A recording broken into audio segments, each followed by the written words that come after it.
한 가지를 지적해 주시고요. 이에 대한 개선책을 제시해 주시면 될 것 같습니다. 순서 위에서 먼저 B 후보부터 말씀해 주시기 바랍니다. 답변 시간은 2분입니다. 예, 정견 발표에서도 제가 말씀드렸듯이 가장 큰 문제점은 가치 충돌입니다. 말씀드렸던 불소통과 소통, 그리고 비공개와 공개, 그리고 불공정과 공정, 이 가치 속에서 이걸 어떻게 이제 조화시킬 것이냐. 각자가 저는 틀렸다고 생각하지 않습니다. 우리 오래된 당원들 존경받아야 되고 존중받아야 되는 당원들거든요. 반면에 우리 또 젊은 활력 있는 당원들 그 에너지를 눌러서는 안 됩니다.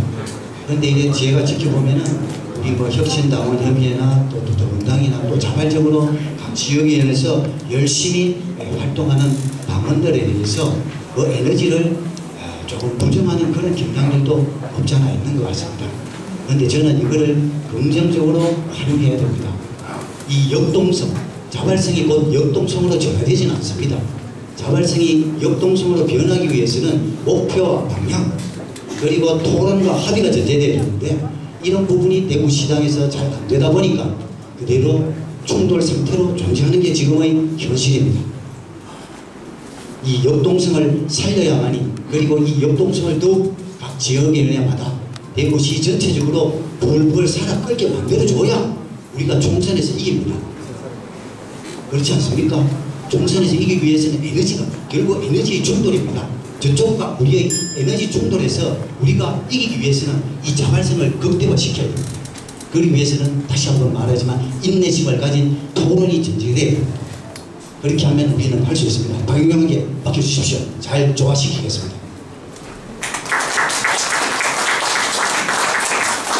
예, CEO 말씀해 주시기 바랍니다. 네, 지금까지 우리 나온 동지분들께서 쭉 보아오셨겠지만 우리 시당의 가장 큰 문제점의 첫 책임은 시당을 책임지고 계셨던 분들의 시당을 바라보는 인식, 가치관이 잘못되어 있었다는 점. 지금까지 한번 생각해 보십시오.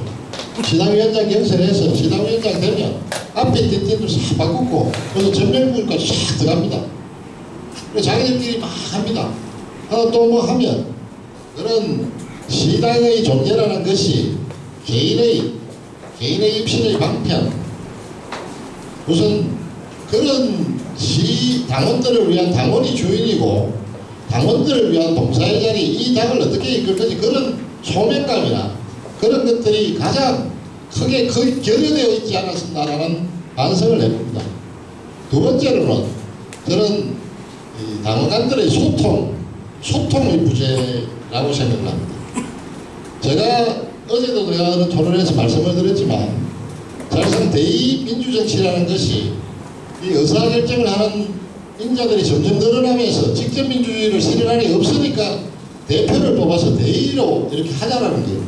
그런데 요즘 이 문명이 발달해서 ARS라는 이런 첨단의 기기들이 등장하면서 사실상 어떤 측면에서는 직접민주주의가 다시 활용해 갈 수 있는 그런 생각도 하고 있습니다. 그래서 정말 앞으로 우리 대구시당의 중요한 정책을 결정할 때는 우리 권리당은 7천여 명 정도 ARS 돌려서 의견 물으면 한 20만 원 정도 하면 됩니다. 그래서 조금 참여도 높이고 당원들의 참여도 높이고 소통을 강화하는 그런 시당이 되어야 한다는 생각을 갖고 있습니다. 이상. 예, 마지막으로 A 후보에게 들어보겠습니다.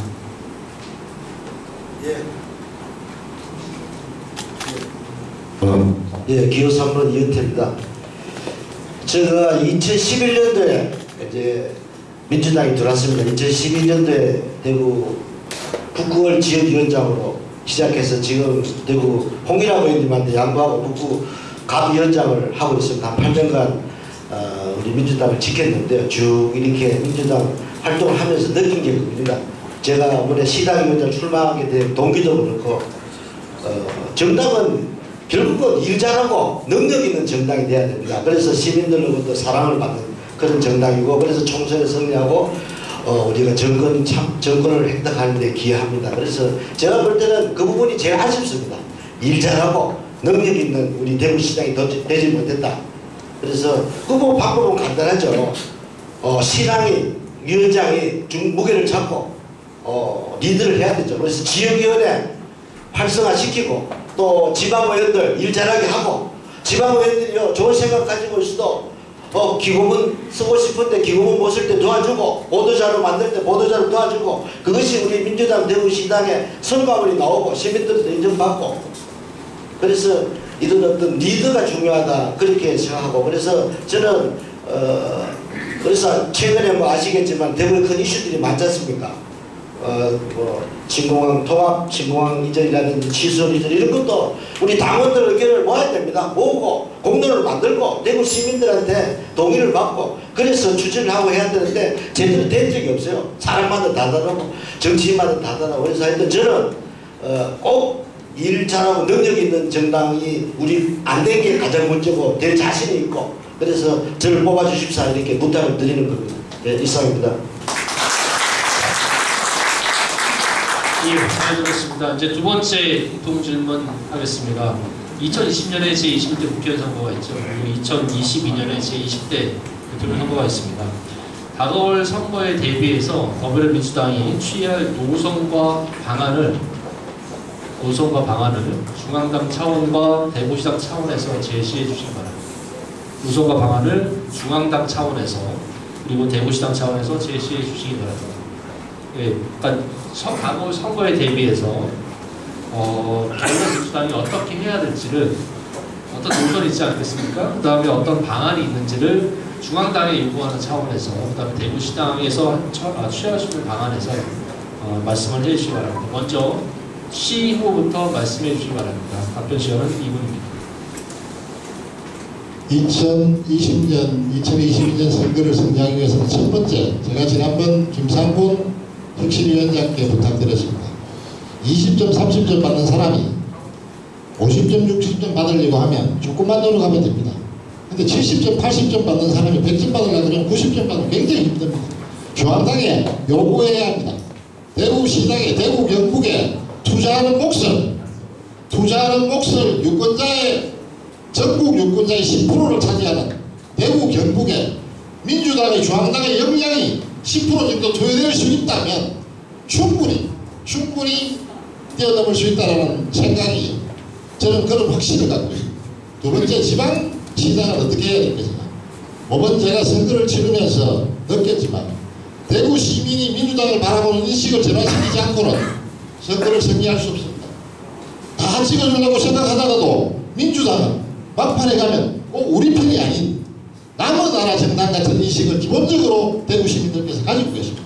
그래서 정말 처절한 노력들은 정말 민주당이라는 존재가 대구를 위해서, 대구 시민들을 위해서 이런 일들을 하고 있구나라는 것을 평소에 대구 시민들의 인식을 전환하는 처절한 노력, 대구시당 중심으로, 지역위원회 중심으로 또 지금 힘이 있습니다. 우리는 55%의 지역 의원들을 가지고 계십니다. 그분들 중심으로 시당이, 의원님들, 권리당원, 지역위원회 이 삼만차가 원활하게 돌아가면서 시당이 그것을 주도하면서 세 박자가 원활하게 조합을 이루면서 대구 시민들의 민주당을 바라보는 기본적인 인식을 전환하는 처절한 노력들을 해야 된다는 생각을 갖고 있습니다. 감사합니다.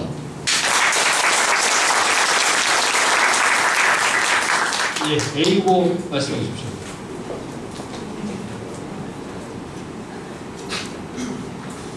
예, 기호 3번 이은태입니다. 2020년 우리 총선은 우리 대구 민주당의 새로운 역사를 쓰는 그런 총선이 되기를 간절히 바라고 우리 대구시당, 우리 지역위원장과 권리당원 당원들 다들 노력해야 될 것 같습니다. 제가 이번 지방선거 때 북구청장 선거에 출마해가지고 8% 차이 졌습니다. 현직 막강한 구청장을 상대로 8% 졌습니다. 그래서 왜 졌는지를 분석했고 다음에 우리가 총선에 어떻게 하면 이기는지를 제가 압니다. 다른 게 없습니다. 대구는 이제 대부분들은 변할 대로 변했고 바뀔 대로 바뀌었습니다. 현직 구청장을 상대로 8% 졌습니다. 막판에 자유한국당이 무너진다고 총동원령을 내렸습니다. 아시잖아요. 더 이상 어떻게 얘기를 안 하겠습니다. 총동원령을 내렸습니다. 그게 제가 볼 때는 5% 이상이라고 봅니다. 그러면 사실은 거의 북구청장 선거는 똑같다고 봅니다. 근데 어디서 표차가 벌어졌느냐 아시겠지만 임대 아파트, 어르신들이 많이 사는 구주택가 이어서 우리가 표차가 벌어졌습니다. 그 지역은 30년 동안 우리 민주당이 구청장, 시의원, 구의원 후보가 접근을 못했습니다. 선거해 보시면 아시겠지만 낮에 주택하고 아파트로 사람이 없습니다. 유일한 홍보물이 공보물입니다. 보진 않습니다. 그래서 저는 이번에 55명 우리 지방의원들 중심으로 주민들로 북도 파고 들어가고 봉사하고 주민들의 현안을 해결하고 또 지역의 발전적인 큰 그림들을 그리고 중앙정부와 국회의원들이 의논하고 협의하면 나는 충분히 가능하다고 봅니다. 부산도 40%에서 다 떨어졌다고 이번에 싹쓸이 했습니다. 대구라고 왜 못합니까? 이제는 대구 시민들 마음을 열었습니다. 저희들이 하기 나름입니다. 저는 그렇게 보기 때문에 열심히 하면은 다음 총선 과반 이상 승리가 보장된다 그렇게 있습니다. 예, 고맙습니다. 마지막으로 B 후보에게 들어보겠습니다. 우리 총선 승리와 2022년 대선 승리, 정권 재창출이죠. 재집권. 두 가지 노선만 우리 시당과 중앙당에서 확실하게 견제하면 됩니다.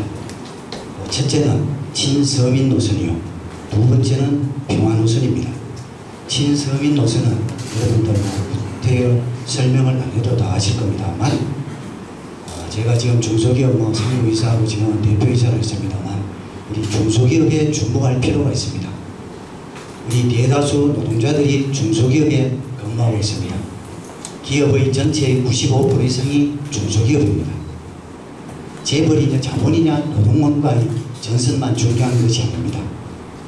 대기업과 중소기업의 불균형, 역학관계의 기울어진 운동장에서의 싸움, 이 부분을 해결해야만이 우리가 승리할 수 있습니다. 이게 바로 친서민 노선입니다. 중소기업에 대다수 포진되어 있는 이 노동자들과 중소기업 기업주들을 협인할 수 있는 그 정책이 무엇인가? 그들에게 무엇을 줄 수 있을 것인가? 이거는 강력한 세금 정책을 통해서 가능할 것입니다. 이런 친서민 정책 반드시 하면 우리가 승리에 접근할 수 있습니다. 우리 이수관 박근혜 씨가 통일은 대박이라고 했습니다. 이 말이 맞습니다. 통일은 남북 간의 저임금과 우리의 기술과 자본력이 합치해가지고 우리 경제를 살릴 수 있는 아주 유력한 무기입니다. 그런데 이게 경제적으로 효과를 보기에는 시간이 걸립니다. 그러나 앞으로 남은 2년, 4년 잘 준비하면 국민들에게 지금 희망을 좀 잃어가는 경제 문제에 대해서도 비전을 제시할 수 있습니다. 친서민 노선과 평화 노선, 대선 승리의 우리가 유력하게 갖고 가야 될 노선입니다. 이상입니다. 예, 잘 들었습니다. 이제 이번 수도는 수도권 토론 시간입니다. 아마 잘 아시리라 생각이 되고요. 먼저 여기 3개의 봉투가 있습니다. 1번, 1번이요. 그 다음에 2번, 그리고 3번. 이렇게 3개의 봉투가 있습니다. 후보자께서는 여기 있는 3개의 봉투 중에 하나를 선택하신 다음에 봉투에 담긴 질문에 후보께서 답을 하시고요. 그 질문을 토대로 해서 다른 2명의 후보와 주도권을 갖고 토론하시면 되겠습니다. 아시겠죠? 단 각 후보의 주도권 토론 시간이 5분으로 제한된다는 점 유의하시기 바랍니다. 그래서 먼저 어떤 분이 이 1번, 2번, 3번 중에 어떤 거를 선택할지를 결정을 해야 되는데 이것은 다른 순서에 따라서 결정을 하도록 하겠습니다. 따라서 A 후보가 먼저 선택할 수 있는 권한을 드리도록 하겠습니다. 1번, 2번, 3번 중에 어떤 거죠? 제가 읽어드리겠습니다. 3번 후보니까 3번 하겠습니다. 3번 하시겠습니까?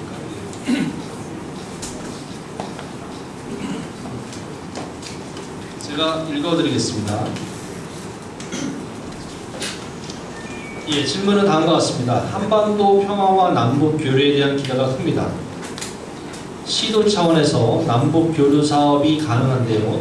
후보께서는 대구의 남북 교류 사업의 의미에 대해 어떻게 생각하시는지 그리고 어떤 방안을 가지고 계시는지 말씀해 주시기 바랍니다.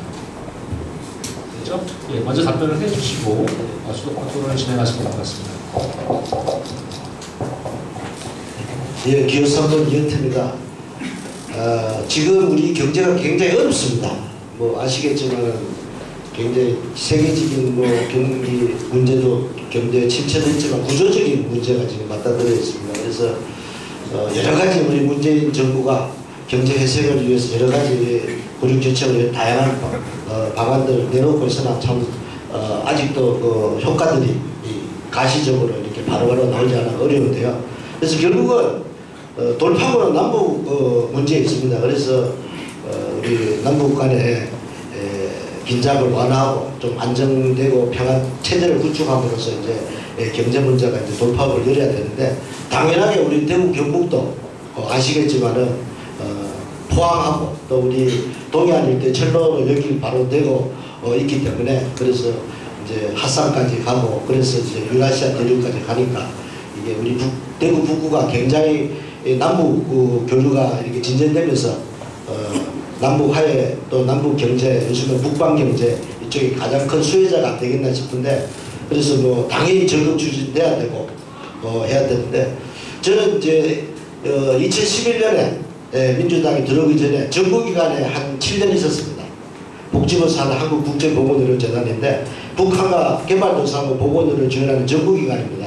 거기서 제가 북한 지원을 정부 차원에서 아주 많이 추진했습니다. 그래서 남북 교류가 시작되고 대구 경북 차원에서 남북 교류가 진행되면은 저는 내 나름대로 전문가로서 큰 역할을 할 거라고 보는데, 지금 뭐 각 광역시도 단위에서 준비를 하고 있더라고요. 대구 같은 경우도 지금 남북 협력 기금으로 이렇게 조성을 하고 이제 남북 이제 교류가 시작되기를 지금 바라는데, 우리 보통 뭐 간단한 뭐부터 이렇게 복잡한 것까지 이렇게 진행이 되는데, 우리 대구 경북도 우리 대구 경북이 갖고 있는 여러 가지 장점 자원들이 많기 때문에 남북 교류가 시작되면은 바로 교류가 시작되고 그래서 그런 성과들이 가셔야 되지 않겠나 뭐 그렇게 보고 다른 분들에게 일단 제 대답을 마치겠습니다. 수도권 토론을 시작하시면 됩니다. 이 주제로 해야 되겠죠. 예. 그러면 우리 박영용 후보님께서 아까도 우리 우리 대구 경제 활성화라든지 민주당 시당 역할을 얘기하면서 남북 교류 문제 또 북방 경제 문제 관심이 있던데 좀 구체적인 어떤 아이디어가 있는지, 대구 경북이 북한과 이렇게 교류를 할 때 구체적인 아이디어가 있는지 좀 묻고 싶습니다. 이 부분은 뭐 저도 솔직히 앞으로 공부를 좀 더 해야 될 부분입니다. 이 남북 교류의 핵심은 뭡니까? 그것도 역시 소통입니다. 닫혀있던 인간의 생각과 문화 그리고 경제 이런 부분들이 상호 소통되는, 이게 바로 저는 교류라고 생각하고요. 그 결과는 그럼 무엇으로 나타내야 되느냐? 우리는 살림살이로 나타나야 됩니다. 교류해서 남과 북이 더 잘 살아주는 이런 게 지표로 나타날 때 성공했다고 할 수 있습니다. 그런 면에서 개성공단 중단되는 거 즉각 살려야 됩니다. 정부 지원 많이 해야 됩니다. 그리고 금강산 강만도 바로 재개를 해야 된다고 봅니다. 휴전선 일대 개성공단 하나만 있는데 원래 구상이 이렇게 한 10개 정도 만들어지는 겁니다. 휴전선 일대에 쫙 가면서 개성공단 같은 이런 공단이 있다고 생각해 보십시오. 얼마나 머릿속에 그림만 그려도 얼마나 대단한 겁니까? 그리고 거기는 중소기업이 진출합니다. 그래서 지금 개성공단과 마찬가지로 이런 중소기업이 가가지고 거기 포진하면은 그야말로 중소기업은 그 자체로 또 북한도 그대로 잘 살게 됩니다.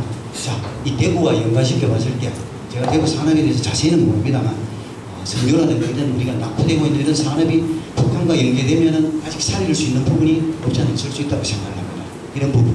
그리고 경북 지역은 우리가 또 농업이 좀 발전되어 있으니까 이런 부분들은 북한이 또 농업도 좀 침체되어 있으니까 이런 부분. 예를 들어서 우리 농기계 같은 요새도 대동공업이 잘 되는지 모르겠습니다만 이런 농기계 같은 사업은 북한과 연계하는 굉장한 효과를 볼 수 있으라고 생각을 합니다. 이상입니다. 예, 지금 한 20초 정도 남았습니다. 우리 20초 남았는데 우리 남철호 후보님 한마디만 이렇게 좋은 아이디어 한마디만 좀 말씀 부탁드리겠습니다. 감사합니다. 남북관계 부분은 사실상 우리 대구시당 차원에서 한다면 각 구에서 조례를 지금 서구에서 아마 교육 관련 조례가 제기되는 걸로 아쉽게도 시간이 끝나서 다음 주로 하실 때 진행하시게 되겠습니다. 예, 저 이제 비후보에게 봉투를 선택할 수 있는 기회를 드리겠습니다. 1번과 2번이 있는데 어떤 거를 선택하시겠습니까? 2번입니다. 아, 2번 하시겠습니까? 네, 알겠습니다. 2번을 제가 개봉을 해서요. 읽어드리겠습니다.